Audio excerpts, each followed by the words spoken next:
Well, it looks like Arsenal shot themselves in the foot with this transfer window. For those that don't know who I am, my name is Mike, huge fan of the Premier League, which is why we're always talking about the best league in Europe. Now, today's topic happens to be on Arsenal, the Gunners, and how they pretty much botched this entire transfer window. Excuse me.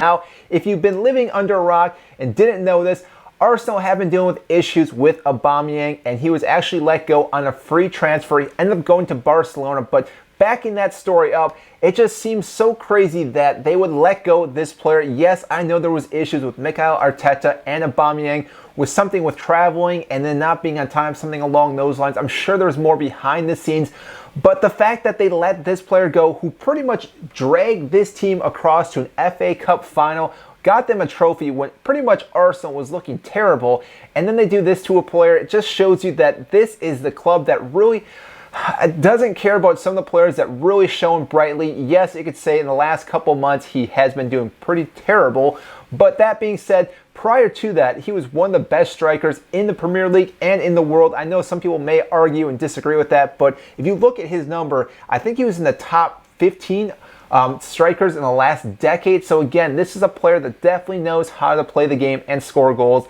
minus the last couple of months. Now that being said, that is not the issue though that's at hand with Arsenal. I'm okay with them letting go of this player because again, there was issues in the back room. The main issue that I have with Arsenal though is that now they have a massive gap to fill in this role. Yes, they still have two other strikers. They have Eddie Nketiah and they also have Lacazette, but those two players are bang average at best. They haven't really been doing anything this whole season either. I would say Aubameyang has been doing better even though he's missed quite a few sitters.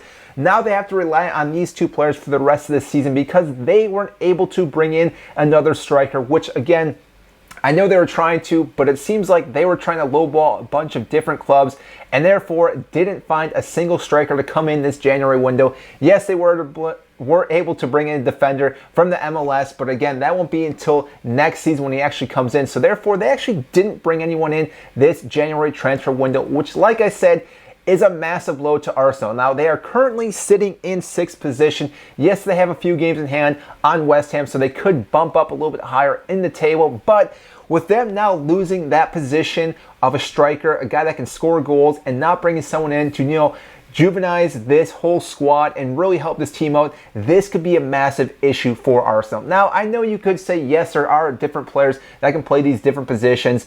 Smith Rowe, again, has been playing out of his mind this season. Saka, again, too, is another guy they can rely on. There's a few other players as well, but still, if they pick up any injuries for the rest of this season, because as we've seen, there's been a lot of games in a very short time frame. If they pick up a few injuries in certain positions, they are going to have a massive issue. And therefore, again, Mikel Arteta is going to see his team struggle again. Now, you could say, yes, but Manchester City doesn't even have a striker as right now. But Manchester City is a whole different scenario than Arsenal. If you want to say these two teams are very equal, you're deluded because, again, Arsenal is sitting so much lower than Manchester City. And again, this is why it's such a shocking move that Arsenal did not pick up someone in this January transfer window. So I want to know what you guys think. Comment down below. What do you think Arsenal should have done better in this window? Who do you think is going to actually step up for Arsenal now? Because again, they've been struggling, haven't been scoring too many goals. They, I think, have Wolves as their next match, which, as we know, Wolves is a very defensive team. I don't see Arsenal doing very well for the rest of this season, and I don't see them getting close to the top 4 now. So that is all I have for you today. If you did enjoy this video, make sure to like and subscribe down below. I greatly appreciate that. I will see you next time.